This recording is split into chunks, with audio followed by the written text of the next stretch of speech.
네, 오늘은 사사기 5번째 시간으로 사사기 2장 1절에서 15절까지 전체를 강해 설교하도록 하겠습니다. 오늘 말씀의 제목은 나눠드린 프린터대로 한번 따라해 보시죠. 시작. 다음 세대에 전부를 거는 교회. 이런 프린트를 안 드리려고 하다가 그래도 내용이 많아서 정리해 드리는 것이 훨씬 좋을 것 같아서 이렇게 드립니다. 큰 타이틀만 드렸기 때문에 필요한 설명들은 들으시며 적으시면 될 것 같습니다. 사사기 강해가 한 6개월 끝나면 바로 출판을 해서 정식 책으로 내도록 하겠습니다. 물론 더 많이 보충하고 첨가를 해야겠지만요. 자, 오늘의 말씀의 제목은 다음 세대에 전부를 거는 교회입니다. 오늘 말씀을 집에서 준비하고 있는데 하나님께서 다음 세대에 관해서 아주 강력하게 말씀하기 시작하셨어요. 그러면서 우리 교회뿐만 아니라 한국교회, 조국교회, 우리나라 한국교회 6만이 넘는 거의 7만이 육박하는 이 교회 다음 세대 사역이 위기가 온 지가 아주 오래됐다는 감동을 주셨고, 다음 세대를 살리지 못하면 지금 우리 1세대, 우리 엄마 아빠 세대의 이 열심과 부흥이, 그리고 하나님을 향한 사랑이, 그 유산이 우리 다음 때에 이어지지 않는다면 우리 로고스 교회뿐만 아니라 한국 교회 전체가 위험할 것을 얘기하셨고, 특별히 우리 전우사님들, 물론 담임 목사의 1차적인 저를 향한 요구이기도 하지만 다음 세대를 맡고 계신 청년부, 학생부, 주일학교, 또 유아부의 길까지 이런 다음 세대의 사역을 긴밀하게 협조하며 깊이 기도하며 함께 연합하며 다음 세대를 일으켜 세우실 것을 요구하고 계십니다. 자, 왜 그런지 본문을 통해서 살펴보고자 합니다. 자, 오늘 나눌 게 많기 때문에 짧게 해보겠습니다. 자, 모세가 죽고 여호수아가 가나안 땅을 인도에 들어가 이제 가나안 땅을 다 정복하고 제비 뽑아 레위 지파를 제외한 11지파가 다 땅을 분배받았습니다. 그리고 여호수아는 내가 죽더라도 너희가 하나님의 율법에 거하도록 촉구하여 그들은 당신이 하나님 앞에 가도 우리는 여기서 분명히 모세와 당신을 통해 들은 하나님의 율법을 꼭 지켜 살도록 하겠습니다라는 약조를 합니다. 그것이 23장, 24장, 물론 여호수아입니다. 세겜 언약을 맺게 됩니다. 여호수아는 죽습니다. 그리고 하나님께서 모세, 여호수아, 유석영 이렇게 3대째 이렇게 특별한 사람을 세웠으면 좋겠는데 하나님이 모세, 여호수아 다음에 세 번째 지도자를 지명하지 않고 그렇게 이 시대를 또 이어가게 하셨습니다. 그 이유에 관해서는 지난주에 잘 말씀드렸습니다. 모세 시대와 여호수아 시대는 특정 리더가 한 사람이 하나님의 음성을 듣고 백성들에게 하나님의 뜻을 밝히며 백성들은 그냥 그 말씀에 순종하면 되는 한 리더의 탁월함 때문에 유지되는 시대였습니다. 그런데 여호수아 다음에 하나님이 리더를 정하지 않습니다. 그래서 시대별로 한 350년간 온니엘부터 시작해서 마지막 사사인 삼손에 이르기까지 잠깐 그런 리더들을 잠깐 썼다 또 그렇게 하십니다. 탁월한 한 사람의 영성을 가지고 이끌어가는 시대는 모세와 여호수아 시대로 끝났습니다. 어쩌면 우리 교회에도 하나님께서 이 사사시대의 리더십을 요구하고 있는지도 모르겠습니다. 어느 한두 사람이 음성을 듣고 다 따라와, 내가 음성 들었으니 따라와 하는 시대가 아니라 이 사사시대 350년은 11지파 혹은 레위지파까지 찌면 12지파가 각각 자기 지파를 향한 하나님의 음성을 듣고 묻고 연구하고 공부하고 각각의 지파의 음성을 각자 들었어야만 하는 세대입니다. 각각 백성이 어떤 한 사람의 뛰어난 영성가를 의지하는 시대가 아니라 각각 개인이 하나님을 독자적으로 개인적으로 만나야만 한 시대를 하나님께서 요구한다, 이렇게 생각하시면 되는 것입니다. 자, 1장은 서론이라고 말씀을 드렸습니다. 2장 또한 서론입니다. 왜냐하면 3장부터 12명의 사사 중 제일 첫 번째 사사인 갈렙의 조카라기도 하기도 하고 동생이라고도 하기도 하는 첫 번째 사사 온니엘의 사역의 시작이 3장이기 때문에 그렇습니다. 그러므로 2장도 아직까지는 서론입니다. 자, 이제 아까 읽었듯이 이제 2장 1절에서 여호와의 사자가 길갈에서부터 복임으로 왔다라는 표현을 하고 있습니다. 지난주에 설교를 못 들으신 분들 때문에 지난주 설교를 조금 요약하면 이런 겁니다. 지난주에 유다 지파가 선봉을 쓰고 시므온과 동역을 하고, 그게 어떤 의미인지 잘 설명을 했습니다. 유다 지파가 선봉을 쓰고 그 다음에 시므온 지파가 그 선봉에 합세하는 것은 단순히 두 지파가 연합했다라는 단순한 차원이 아니라 유다 지파로 상징되는 예수와, 그리고 유다 지파의 땅의 일부를 얻어쓰고 있는 시므온 지파가 연합했다는 것은 그 유다 지파의 유업을 얻어쓰고 있는 신부된 교회를 상징한다고 말씀을 드렸습니다. 그만 얘기하겠습니다. 이미 몇 번 얘기했기 때문에. 그래서 이렇게 지파들이 이제 각자의 사명을 받아서 싸우는데 반복되는 단어가 있습니다. 그들이 각 지파별로 유다 지파 나오고 시므온 지파 나오고 베냐민 지파 나오고 이제 북쪽의 대표 지파인 므낫세 지파, 에브라임 지파, 이렇게 한 4-5 지파를 쭉 전쟁을, 싸움을 소개하면서 공통적으로 말하는 단어들이 9번 정도 반복된다고 말씀드렸습니다. 이렇게요, 그들이 가나안 주민을 뭐라고요? 그들이 가나안 주민을 어떻게 쫓아내지 못하였더라라고 하였습니다. 그죠? 아멘. 자, 쫓아내지 못하였다는 표현을 각각 지파의 싸움의 후반부에 붙여서 9번이나 사용하게 됩니다. 물론 여기서 9번이란 건 1장과 2장 전체를 통해서 9번입니다. 쫓아내지 못했다는 표현이 7번, 쫓아내지 않았다는 표현이 1번, 여호와께서 쫓아내지 않겠다라고 쓴 게 1번 해서 총 9번입니다. 그들이 쫓아내지 못했다라는 표현은 총 7번 완전수를 통해서 쓰고 있습니다. 그들이 쫓아내지 못했다는 이유를 이렇게 말합니다. 첫째, 이 세력에게, 이 가나안 부족 세력에게 뭐가 있었냐면 철병거가 있었다라는 이유 때문에 쫓아내지 못했다라고 얘기했습니다. 저는 지난주에 쫓아내지 못했을까요? 쫓아내지 않고 싶었을까요? 라는 제목으로 지난주 설교를 했습니다. 40분 내내 공부한 결과 이것은 정말 쫓아내고 싶었는데, 정말 의지와 마음을 다하여 정말 쫓아내고 싶었는데 어쩔 수 없이 힘이 밀려서 쫓아내지 못했다라는 능력의 차원의 문제가 아니라고 말했습니다. 이것은 쫓아내지 않고 싶었던 의지의 차원의 문제라고 말씀을 드렸습니다. 다시 말하면 쫓아내지 못한 게 아니라 쫓아내지 않고 싶었고, 쫓아내면 안 될 이유가 있었기 때문에 쫓아내지 못한 것입니다. 그러므로 쫓아내지 않고 싶었기 때문에 어쩌면 쫓아내지 못했다라고 말하고는 것입니다. 그럼 두 가지를 추정할 수 있습니다. 대부분 학자들이 저와 같이 비슷하게 생각하고 있는데, 첫째, 이 철병거가 너무 욕심났던 겁니다. 이 사람들을 다 쫓아내고 다 죽여버리면 자기들이 소유하고 싶은 철병거를 제작할 사람까지도 다 잃게 되므로 이 철병거를 제작할 수 있는 기술자들을 굳이 내쫓고 싶지 않았던 것입니다. 둘째, 그들은 40년 동안 광야에서 떠돌아다녔던 사람들입니다. 농사를 한 번도 지어본 적이 아닙니다. 그러므로 이 땅에 농사를 지을 수 있는 기술을 전수받아야 될 필요가 있었고, 더 중요한 건 이게 핵심이에요. 경제적인 이유 때문에 그렇습니다.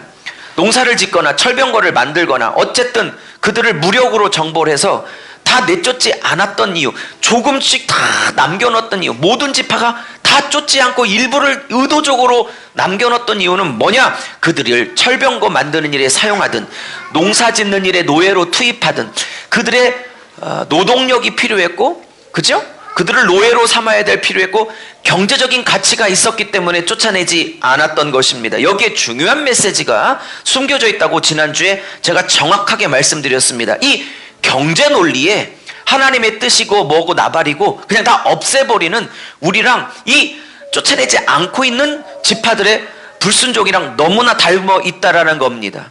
하나님의 뜻이 뭐든 간에 내게 이것이 경제적으로 유익이 될 거냐, 경제적으로 유익이 안 될 거냐가 중요한 거지, 하나님의 뜻이 뭐냐는 경제적인 논리 앞에 다 무너집니다. 하나님이 내게 요구한 것, 내게 지금 경제적인 경제적인 부분 앞에 하나님의 요구가 다 무색해집니다. 하나님의 요구가 나의 경제적인 논리 앞에 다 무색해진다니까요.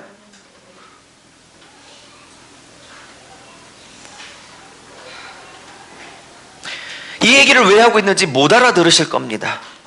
성령께서 가르쳐 주시기를 원하고.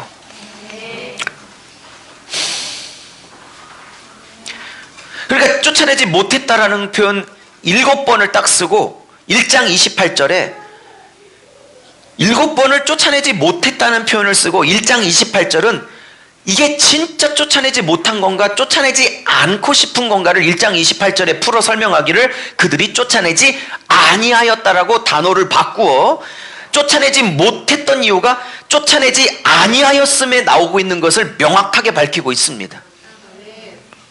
그리고 마지막 이렇게 8번을 쓰고 9번 중에 한 번은 너희들이 그렇다면 나도 쫓아내지 아니하리라 라는 여호와 쪽의 표현으로 한 번을 마무리하여 총 1장 2장에 총 9번을 쓰고 있습니다. 자, 이러고 시간이 지났습니다. 이러고 시간이 지났어요. 그리고 한참 시간이 지나자 이제 여호와의 사자가, 이 사자가 천사인지 아니면 신약시대 때 오실 예수님의 미리 보여주는 현현인지에 대해서 학자들은 의견이 나눠져 있지만 뭐 하나도 안 중요해요. 이게 예수님의 미리 보여주는 현현인지 천사인지 아니면 여호와 자신인지 하나도 안 중요해요. 어쨌든 이게 천사라고 해도 여호와를 대행하는 자들이니까 여호와의 사자가 왔어도 하나님이 보낸 거니까 여호와로 투영해서 읽으셔도 됩니다. 어쨌든 여호와께서 혹은 천사가 길갈에서 보김까지 올라와서 이런 얘기를 합니다. 쭉 보면 오래전에 모세와 또 여호수아를 통해서 언약을 맺었지. 그게 1절입니다. 그리고 2절에 그 언약의 내용 중에 이 가나안 족속들과 절대 언약 맺지 말고 그들이 섬기는 이방 신의 제단을 다 허물어서 여호와 신앙만 고수해라고 했지. 그리고 내 목소리를 잘 청종하라고 했지. 근데 너희들이 2장 끝에 전혀 이 요구를 듣지 않았다. 어찌 그러할 수 있었느냐라고 마무리를 합니다. 그러면서 3절에 이렇게 말합니다. 그러니 이 여호와의 사자가 보김까지 와서 뭐라고 그러냐면 내가 그들을 너희 앞에 쫓아내지 않겠다고 말합니다. 너희들이 그들을 굳이 쫓아내지 않고 싶으니 왜? 여러 가지 이유 때문에, 특별히 경제적인 이유 때문에 경제 앞에서 하나님의 뜻이고 뭐고 다 무색해지는 그들을 보며 그러면 너희들이 안 쫓아내기 때문에 나도 쫓아내지 않겠다고 말하고 아주 재밌는 말을 하시는데 그들이 이 쫓아내지 않는 이 잔존 세력이 너희의 옆구리에 가시가 될 것이다 이렇게 말합니다. 히브리 원문에는 가시가 없습니다. 그냥 쫓아내지 않으면 그 쫓아내지 않은 그들이 너희 옆구리가 될 것이다. 올무가 될 것이다 이렇게 말합니다. 히브리 원문에 없는 얘기를 한국 번역가들이 넣은 것입니다. 왜 그런지는 또 이따가 설명을 드리죠. 하나님이 옆구리에 가시처럼 괴롭히게 될 것이다. 올무 덫이 될 것이다. 그 이방신이 이렇게 말하니 백성들이 이제 너무 충격을 받았나 봐요. 막 울어 제낍니다. 그래서 이 곳의 이름이 원래 다른 지명이 있었는데 하나님이 이 사람들이 이곳을 통곡하다, 울다라는 이름의 뜻의 보김이라는 지역으로 이름 자체를 개명했다라고 지금 5절이 끝나고 있습니다. 그리고 6절부터는 여호수아가 죽었고 여호수아와 함께 동역한 어르신들, 신앙의 어른들이, 장로님들이 다 죽었다고 말하고 여호수아와 장로님들이 살아있는 동안만 이 후손들이 여호와 율법을 지켰고 여호수아와 그리고 장로님들이 죽자마자 바로 하나님을 떠났다라는 것으로 얘기를 했고 이제 11절부터는 15절까지는 이제 대놓고 바알을 섬기고 대놓고 아세라를 섬기고 여호와를 버리고 여호와를 진노케 하고 그죠? 예, 괴로움을 심하게 하나님이 하셨다라는 15절의 표현으로 오늘 본문이 끝나고 있습니다. 자, 이런 본문을 가지고 나눠드린 대로 몇 가지를 좀 나누고자 원합니다. 첫 번째입니다. 첫 번째, 왜 여호와의 사자는 그 많은 장소 중에서 길갈에서 올라와 길갈에서 출발하여 보김으로 왔을까요? 보김은 백성들이 통곡했기 때문에 새로 지은 이름이고, 그러면 길갈에서 올라온 이유는 무엇일까요? 왜 하나님의 천사는 길갈에서부터 출발의 복임으로 와 있을까요? 여러분은 설교를 연구하는 자들이 아니기 때문에 이런 의미들을 깨닫기가 참 어려워요. 길갈에서 복임까지는 한 20km 됩니다. 그러면 길갈이 어떤 곳인지 여호수아를 한 3년 전에 6개월, 7개월 강해 설교를 했기 때문에 기억이 나셔야 합니다. 물론 안 날 것 같아서 제가 다 적어왔는데, 이 길갈은 영적으로 굉장히 중요한 사건 4가지가 다 몰려져 있는 굉장히 영적인 의미가 있는 장소입니다. 첫째, 이 길갈은 40년 광야 생활을 다 마무리하고 요단강을 법궤를 앞장세워 건너고 난 다음 처음에 가나안 땅에 첫 발을 디딘 곳이 길갈입니다. 여기서 진을 치고 제일 중요한 건 지파별로 돌 하나씩을 취해 12지파를 상징하는 12돌을 쌓아 하나님께 제사를 드리고 12돌 기념비를 세웠던 곳입니다. 두 번째는 여기에서 오랫동안 40년 동안 광야 생활하며 지키지 못하고 있었던 유월절을 40년 만에 처음으로 지킨 곳입니다. 세 번째, 이곳에서 뭐가 있었냐면 20세 이상 남자들의 피부를 잘라내는 할례가 거행된 곳이 바로 이 길갈입니다. 네 번째, 광야에서 매일 새벽마다 아침마다 내렸던 기적의 사건, 즉 만나가 그치고 이제 초월적인 방법으로 공급하시는 만나 사건이 그치고 일상적인 농사로서 전환되는 곳이 바로 이 길갈입니다. 자, 이 4가지 의미를 담고 있는 이 길갈이 영적으로는 하나님과 이스라엘 백성에게 굉장히 중요했던 장소입니다. 타락한 이 사사시대 백성들에게 하나님이 오시는데 길갈에서 출발했다는 건 길갈의 영적인 의미를 가지고 오셨다는 뜻이에요. 길갈을 다시 길갈의 정신으로 다시 너희들이 돌아가지 않으면 안 된다라는 의미로 길갈에서 출발하신 겁니다.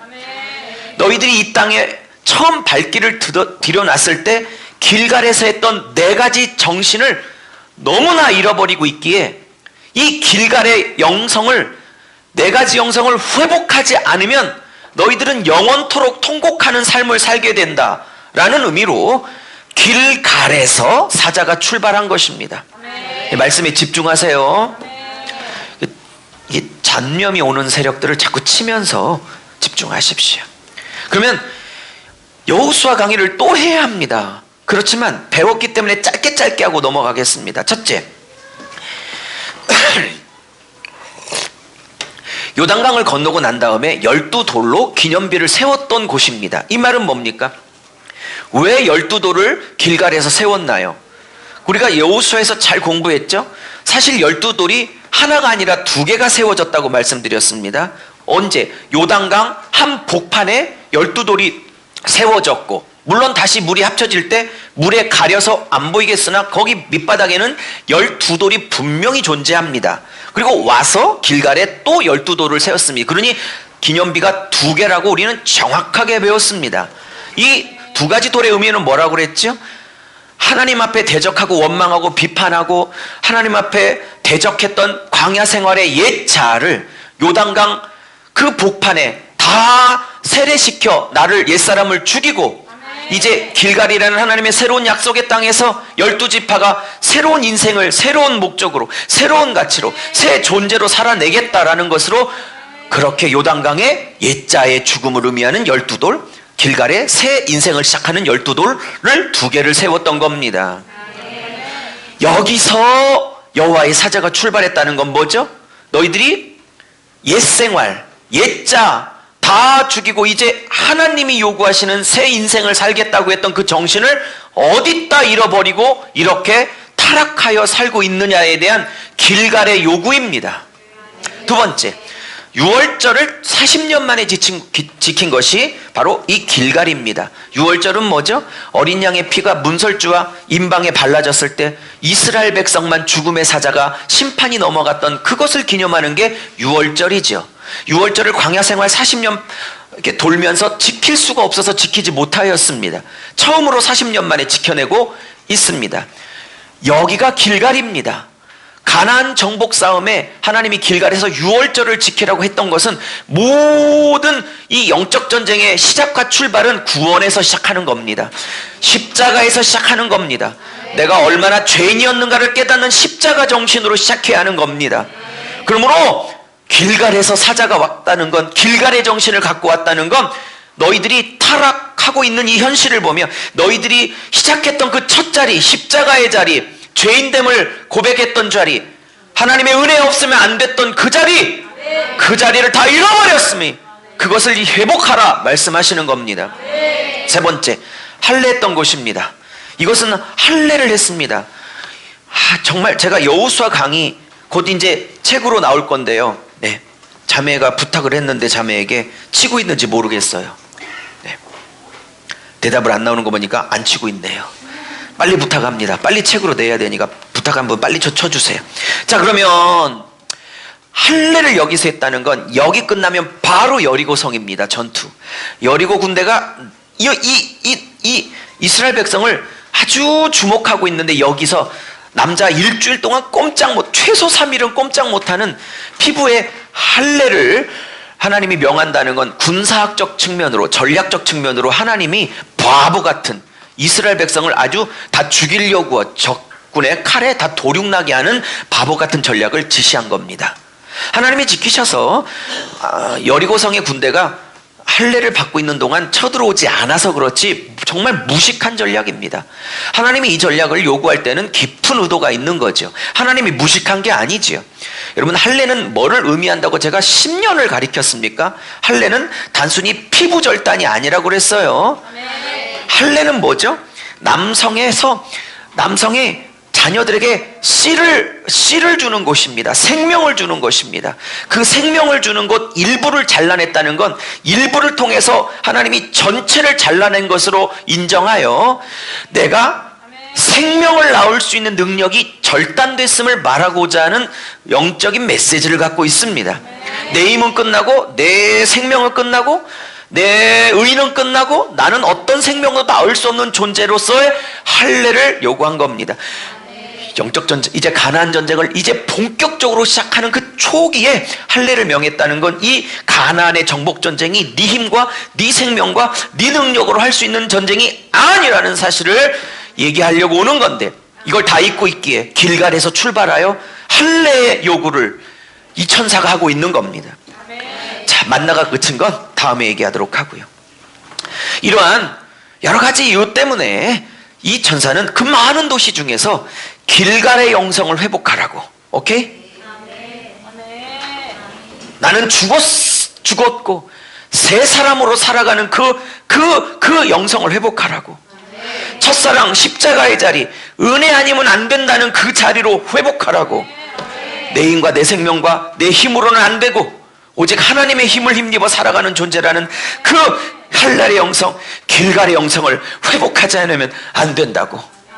그는 길갈에서 올라오고 있다는 걸 아셔야 합니다. 근데 이런 것을 평신도가 알리가 어려워. 그러니 교회마다 이걸 풀어줄 목사는 꼭 필요한 거라고요. 그래서 각 교회마다 목사를 세우신 거라고. 그 목사는 딴짓하면 안 되고 말씀을 푸는 게 목사가 맞는 거라고. 두 번째입니다. 같이 해보죠. 시작. 울었다고? 죽도록 웁니다. 언약을 위반했다. 이방 제단을 헐지 않았다. 제일 중요한 건 내 목소리 듣지 않았다. 그래서 이방인이 옆구리에 가시가 될 거고 이방신이 너에게 덧, 올무가, 모케쉬란 단어인데 모케쉬, 올무가 될 것이다. 이랬더니 막 울어요. 일부 학자는 이것을 진정한 회개의 표시다라고 보는 학자가 반 정도 되고요. 저처럼 이것은 회개가 아니라 일시적인 감정적 후회 내지 어떤 감정적 격동의 차원이지 하나님이 원하시는 삶의 돌이킴은 전혀 아니다라고 보는 쪽이 있습니다. 저는 후자에 속해 있는 설교자입니다. 재미있는 건 이방신이 너에게 올무가 될다. 이 모케쉬. 근데 우상을 붙들면 그 우상이 오히려 점점 내 목을 조여오게 되는 올무가 될 것이다. 그러니까 제가 적용해볼게요. 사람에게 인정받고 싶은 것도 사람 인정이라는 우상을 섬기는 거거든요. 예? 교회 안에서 조금 누가 나를 인정해 주지 않고 나의 의와 노력과 헌신이 인정받지 않으면 뚜껑이 뒤집히는 사람이 있죠. 해당 세는 사람 아멘. 그분들이 정직한 거야. 자기가 해당되는데도 아멘을 안 하면 부정직한 거지. 다시 물을게요.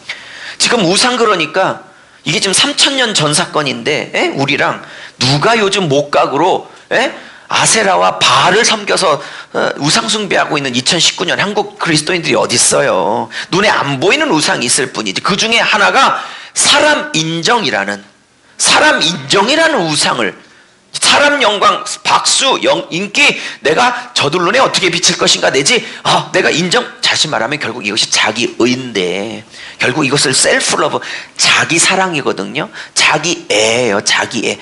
모든 돈 사랑, 정욕 사랑, 무슨 모든 권력 사랑, 그다음에 물질 사랑, 이 모든 것들은요 진짜 우상인 자기애, 자기 사랑이라는 우상을 만족시키기 위해서 필요한 도구에 불과하지, 사실은 현대인들에게 우상은 딱 하나밖에 없어요. 결국 자기 사랑이라는 우상 하나밖에 없는 거예요.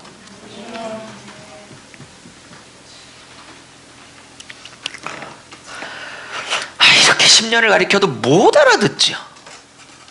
그리고 자기는 자기 사랑을 안 한다고 생각하지. 내가 하나님보다 나를 더 생각하냐 안 하는가는 중요한 결정 앞에서 내가 누군가를 선택하는 걸 보면 내가 하나님을 더 사랑하냐 나를 더 사랑하냐가 명백하게 드러나요.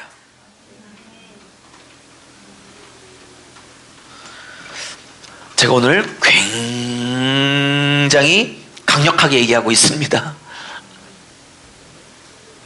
자, 중요한 결정 앞에서 나는 하나님을 사랑하냐 나를 사랑하냐 이 갈림길에서 늘 나를 선택하는 것 같다. 끄덕여 보세요.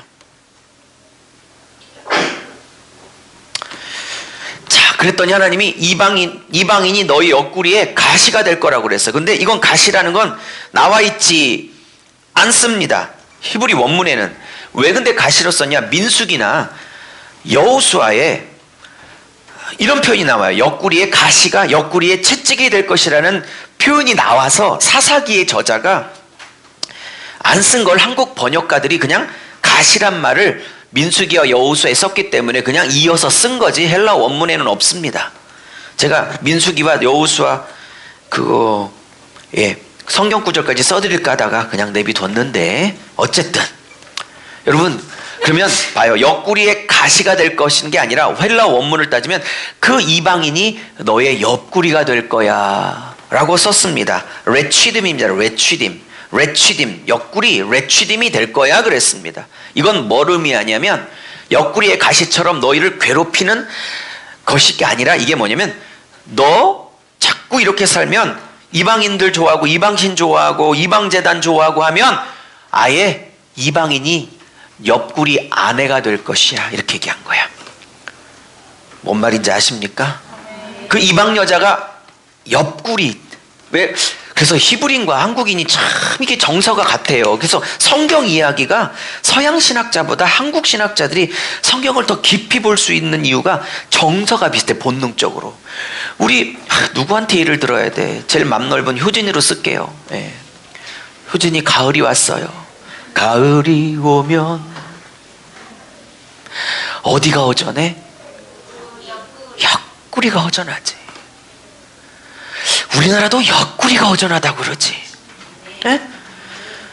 이렇게 하면 이방인이 옆구리의 가시가 아니라 옆구리가 될 거야. 그들을 아내로 맞이할 것을 경고하고 있습니다. 자, 여기서 통곡했다고 통곡을 회개로 보는 사람이 있는데 그렇지 않아요. 그냥 단순히 감정적인 후회 내지 격동에 불과해요. 더 깊은 얘기를 드릴 수 있지만 우가리 문헌을 통해서 얘기할 수 있지만 시간이 없기 때문에 생략하겠습니다. 좀 전문적인 얘기라. 여러분 적용합니다. 절 보십시오. 두 번째 주제가 뭐라고요? 울었다고 되는 게 아니에요. 저는 특별히 청년들 울음 잘 안 믿어. 얘들은 뻑하면 울어. 어떨 때 막 울으면 왜 우냐고 나도 모르겠대 왜 우는지. 근데 옆에서 우니까 웃고.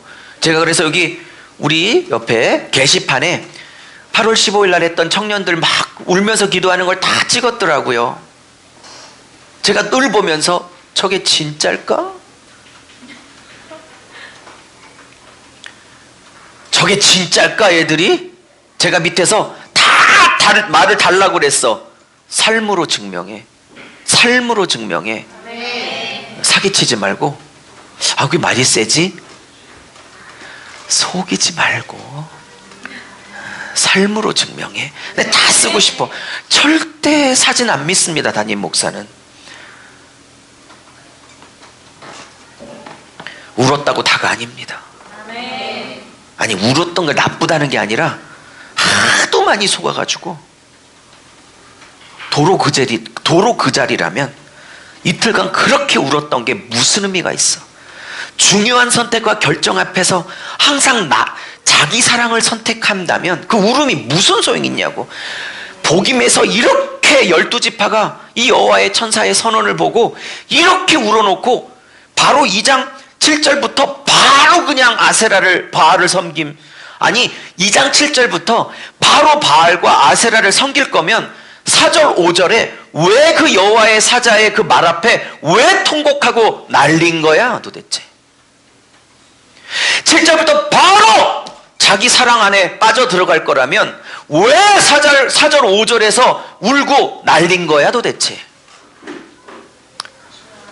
헷갈리게 하지 말고. 그러니까 7절처럼 살려면 4절 5절처럼 울지를 마. 사기치지 말고요.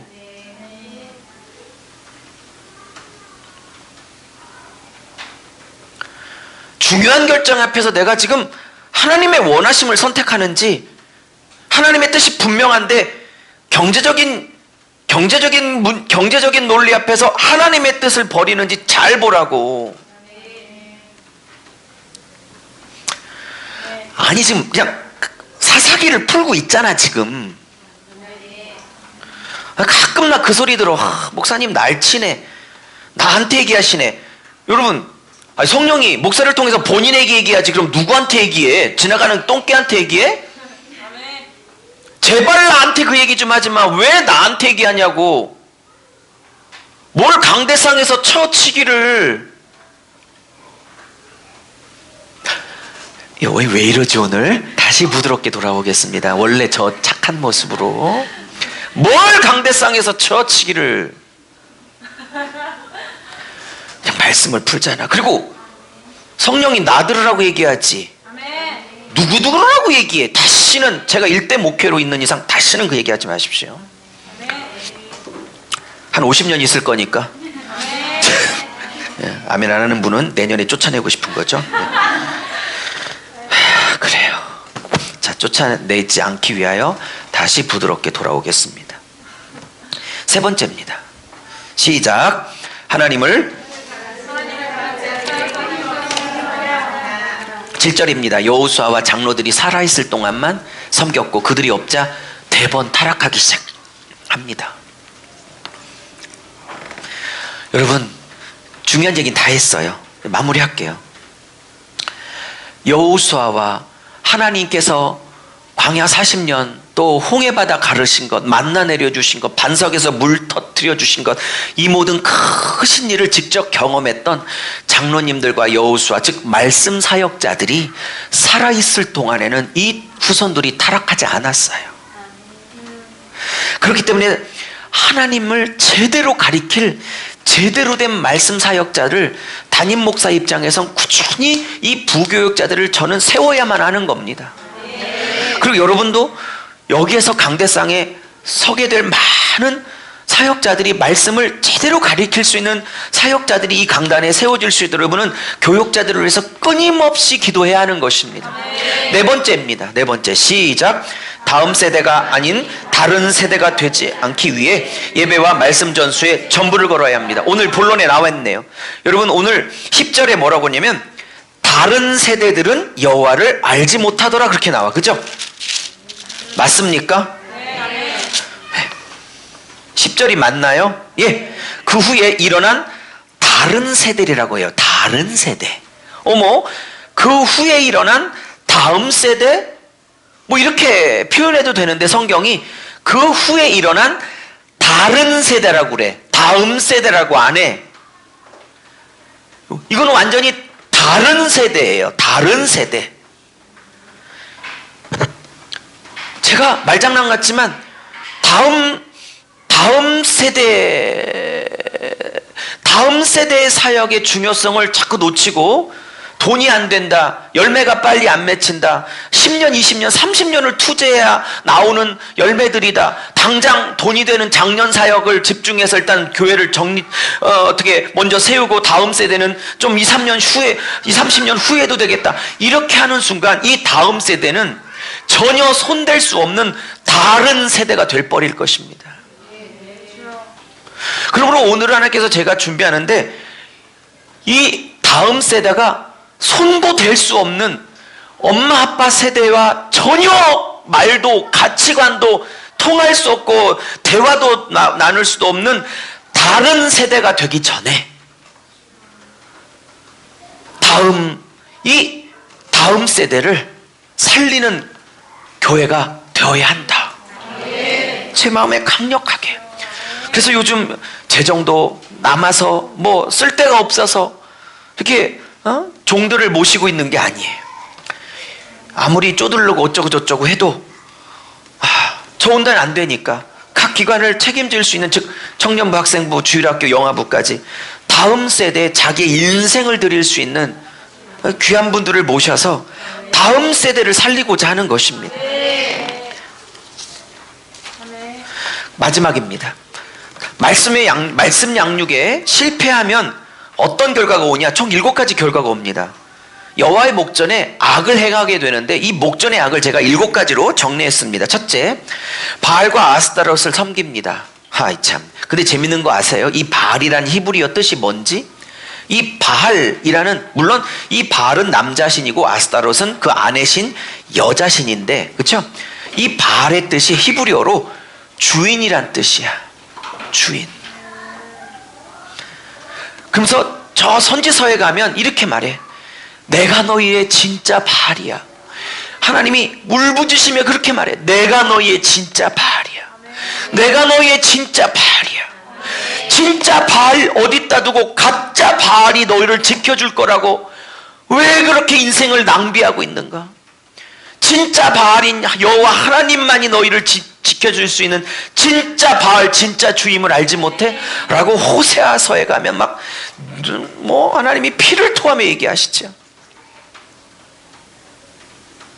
두 번째, 그러니 바알과 아스타롯이라는 가짜 신을 선택했으니 진짜 주인인 여호와를 버리는 건 당연한 거고요. 다른 신들의 절하고요. 여호와를 진노케 하고요. 다섯 번째, 대적의 손에 넘겨버리셨어요. 미디안에 넘기시고 블레셋에 넘기시고. 근데 이 재밌는 건 누구 손에 넘겼다. 여호수아 손에 넘겼다. 에브라임 손에 넘겼다. 또 유다 지파의 손에 넘겼다. 이런 것들은요, 여호수아나 혹은 사사기 초기에 어떤 게 쓰는 거냐면 하나님이 이방 민족을 이스라엘 백성에게 넘기셨었을 때 전용 표현이에요.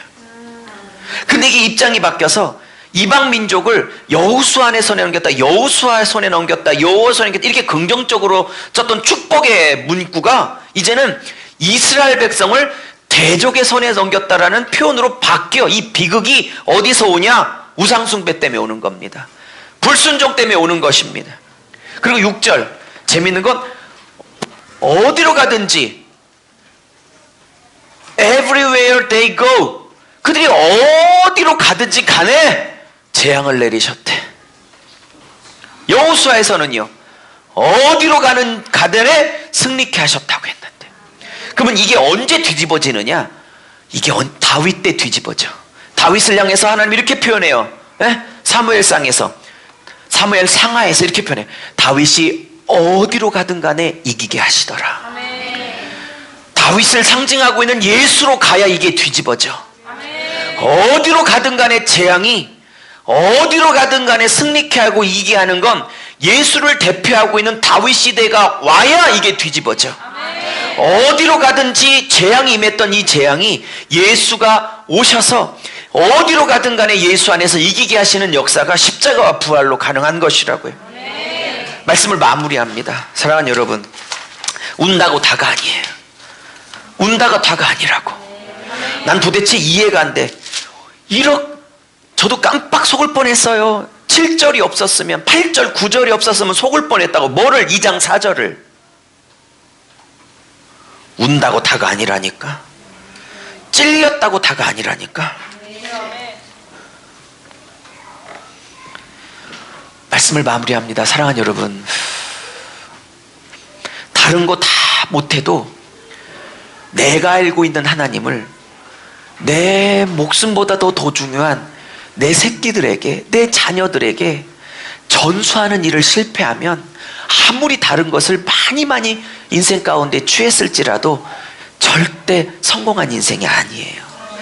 때로는 물질이 부족하고 명예가 부족하고 권력이 부족하고 너무 평범한 사람처럼 살아도 나보다 내 자식이 더 예수를 사랑하고, 나보다 더 내 자식이 교회를 사랑하고, 나보다 더 내 자식이 말씀을 사랑하고, 나보다 더 내 자식이 사명에 불이 나고, 내 자식이 나보다 더 기도를 더 많이 하고, 이런 자식이 있다면 자식 농사, 인생 농사 잘하고 가는 거예요. 다 부족해도 여기에는 부족함이 없어야 할 줄로 믿습니다. 제가 선포합니다. 3년 동안 전국 청년 집회를 했습니다. 창세기 한 권, 출애굽기 한 권, 때로는 66권 관통, 39권 관통, 애들하고 2박 3일 세면서 오직 성경만 갖고도 이 시대에 청년 캠프가 가능하냐, 수많은 사람들이 말렸고, 수천만 원 빚질 거니까 아예 시작도 말라고 아주 출판사 사장님은 아주 볼 때마다 얘기했습니다. 그리고 연예인, 사이키 조명, 화려한 무대 없이 요즘 청년 사역이 캠프가 가능한 줄 아냐고. 그냥 대학교 계단식 강의실 하나 놓고 화이트보드 하나 놓고 찬양단도 쓸 자리가 없어서 옆에서 쓰면서 2박 3일 했습니다. 3번을 했습니다. 실제 참석한 분들 많죠. 2박 3일을 다 뒤집어졌습니다. 제 얘기가 아니라 다 와서 봤잖아. 둘째 날은 밤을 새서 가르쳐달라고 합니다. 너무 많이 사모와 제가 빚을 져서 중단하고 있지만 다시 할 겁니다. 대전교회, 서울교회가 자리를 잡으면 다시 전국 집회를 다시 하렵니다. 말씀밖에 없습니다. 말씀 사역자가 말씀을 가리키는 동안 이 세대는 타락하지 않았습니다. 여호와의 크신 일을 가리키는 자가 끊어지는 순간 바로 타락했습니다. 살려야 합니다. 살려야 합니다. 저만 살립니까? 저만 살립니까? 여러분도 말씀을 배우십시오. 그리고 이제 진화 전사님과 또 주일학교 새로운 전사님이 이번 주에 하나 올 텐데, 새로 오시는 전사님, 또 우리 전정환 전사님, 또 저 사모, 또 우리 성전사님, 교육자들과 함께 힘을 합쳐서 여러분이 이 다음 세대를 살려야 합니다.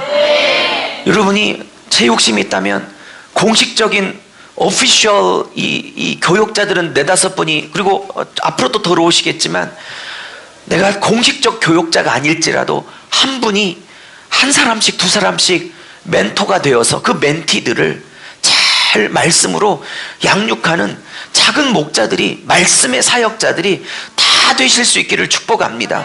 그래서 교회가 먼저 온 분들이 2-3년 훈련받아 나중에 오는 장년이든 청년이든 학생이든 아이들이든 먼저 2-3년 훈련받은 자들이 늦게 붙여지는 영혼들을 1대1로 붙어서 다 1대1 말씀 양육을 할 수 있는 시스템을 갖춰줄 수 있기를.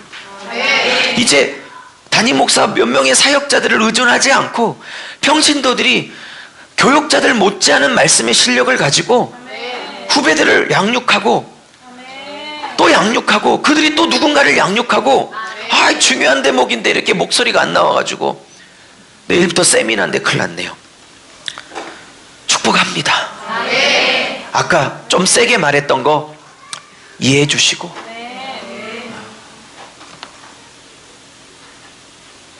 깨닫고, 뭔가 목사님 말하는 게 뭔가 탁 느껴지는 게 있으면 그거 싸우시고 하나님 뜻 가운데 꺾어야 하는 겁니다. 말씀을 마무리합니다. 우리 통성으로 기도하겠습니다. 주여, 다음 세대 전부를 거는 교회가 되게 하여 주시옵소서. 왜 길갈에서 굳이 여호와의 사사를, 그 출발점을 길갈로 가져갈까? 너 길갈의 영성을 잊어버렸구나. 너 길갈의 영성을 잊어버렸구나.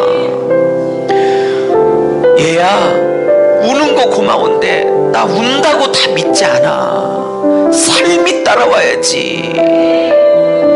다음 세대, 피폐한 이 한국, 우리 교회, 하나님 작년보다 다음 세대가 2배나 많은 교회가 되게 하여 주시옵소서.